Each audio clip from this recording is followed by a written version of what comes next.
Good morning, boys and girls. It's Pastor Jonathan. I'm here to do another KidStreet lesson with you guys. This week we are starting a new series called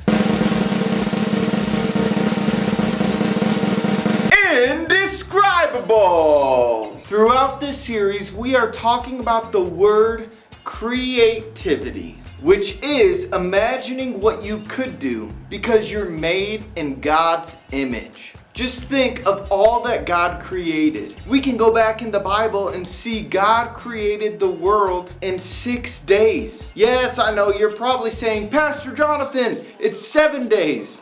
Well, he created everything in 6 days and then he rested on the seventh. But I'll stop right there, because that's part of today's story. Today we're talking about how there's no limit to God's creativity. Just think, He created you and me and the whole world. But before I get carried away and start talking more, let's get ready for worship. So stand up, we're about to sing our song, we're about to do our dance moves, and let's worship God together.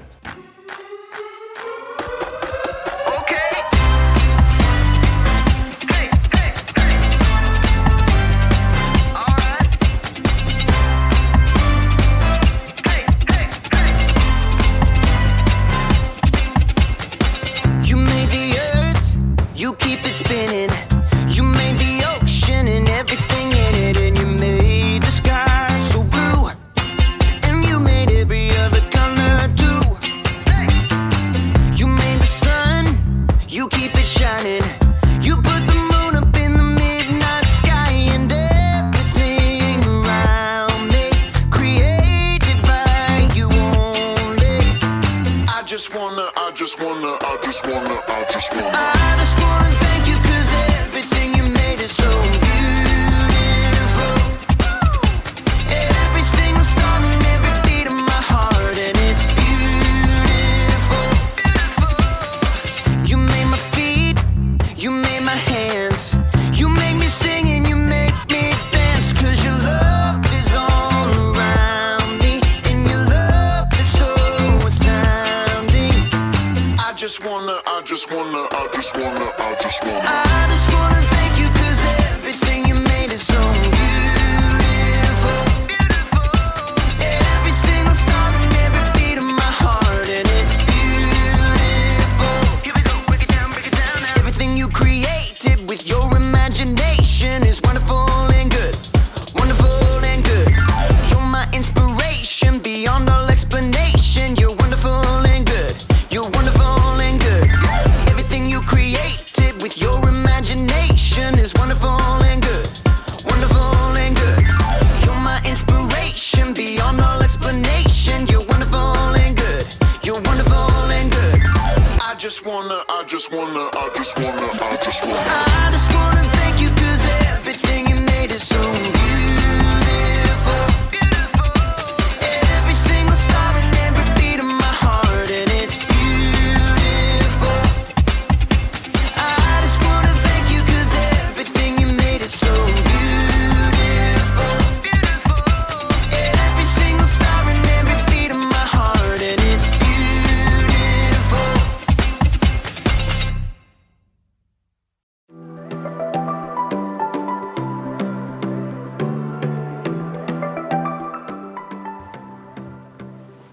What's up, everybody? My name is Jacob, and today I want to talk to you about creativity, because there's so many different ways to be creative, right?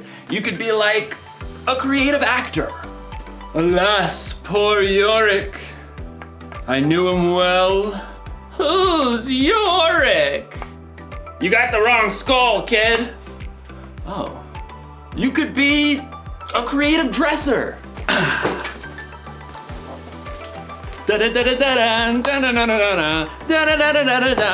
Hey! You could be like a creative, I don't know, scientist?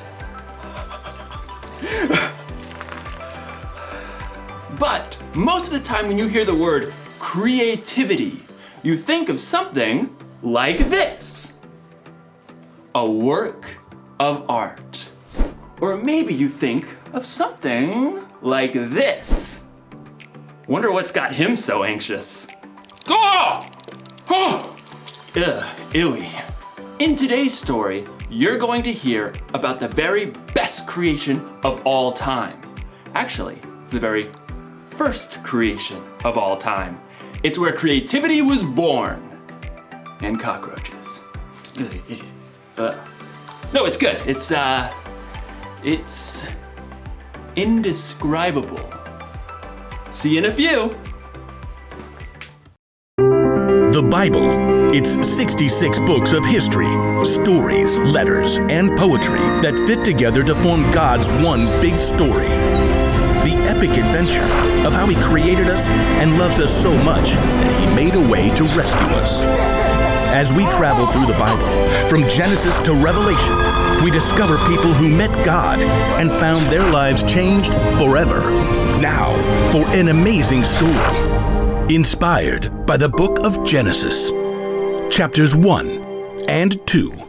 In the beginning. The very beginning. Before the first breath. Before the first flash of color. Before the first moment in time. There was nothing. Nothing. Nothing except God. But when God saw nothing, He saw a blank canvas.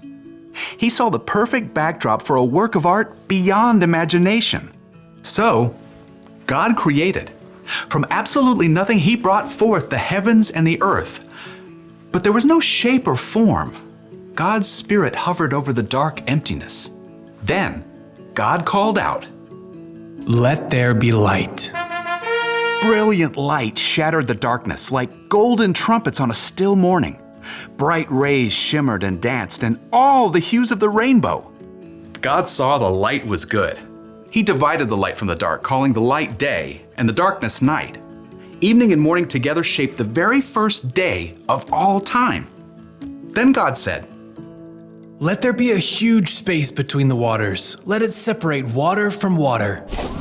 By His words alone, God shifted the waters, leaving a vast arching space above. The sky.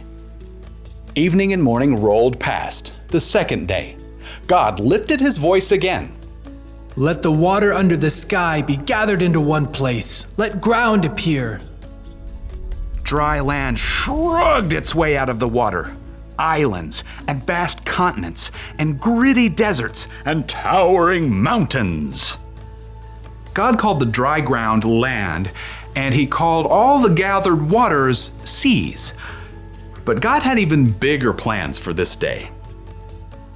"Let the land produce plants, and let there be trees on the land." In moments, tall grasses unfurled across the plains, and giant redwoods shot up from the dirt. Flowers and grapevines and carrots and corn sprouted and flourished. God saw that all of it was good. That evening and morning closed out the third day. "Let there be lights in the huge space of the sky. Let them separate the day from the night." At the sound of God's voice, the blazing sun exploded into being. The silvery moon spun out. Stars and galaxies flooded into space, filling the universe. Pew, pew, pew. God set the sun to rule the day, and the moon to rule the night. And God saw it was good. That evening and morning made up the fourth day. But God wasn't done painting His masterpiece just yet.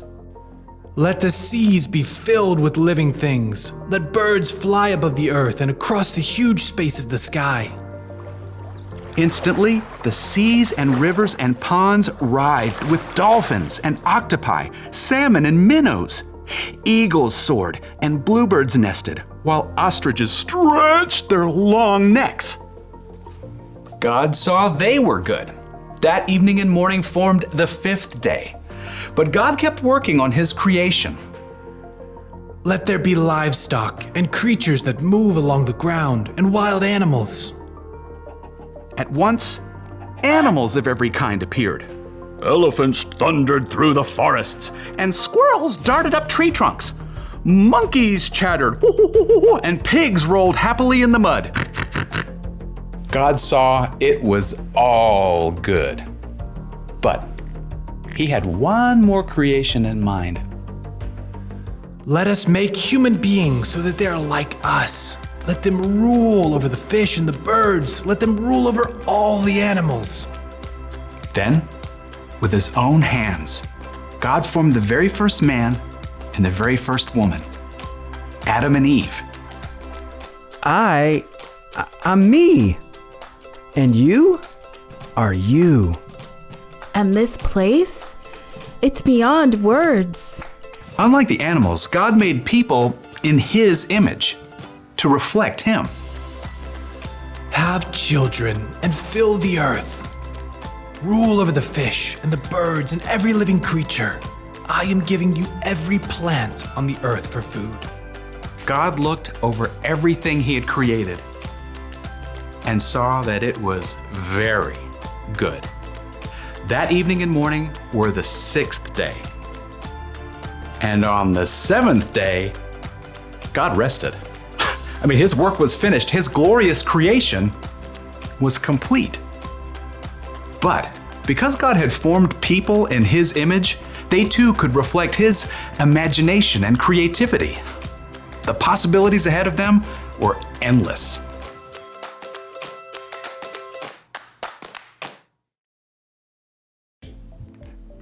Okay, I just thought of another way to describe creativity. Creativity is imagining what you could do because you were made in God's image. I mean, God created everything, right? He made the stars and the planets and the mountains and the oceans. He made dogs and cats and elephants and ostriches. But when he made us, it got personal. God made us so that we think and feel and act tiny bit like him.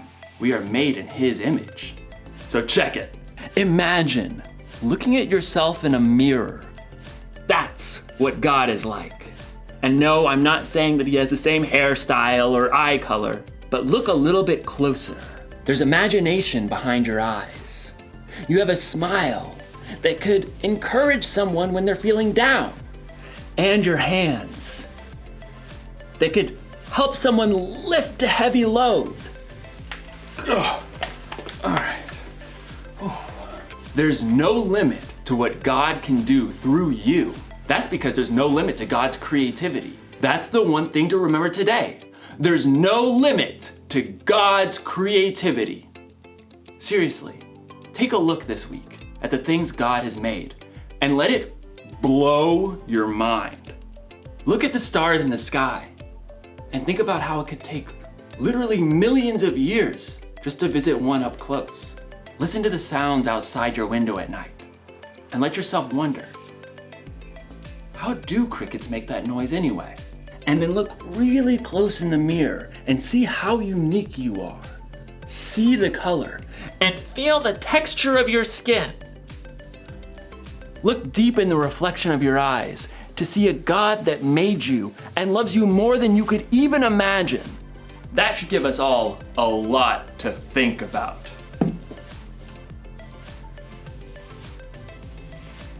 No wonder this guy's a statue. He's thinking about God's creativity. Dude.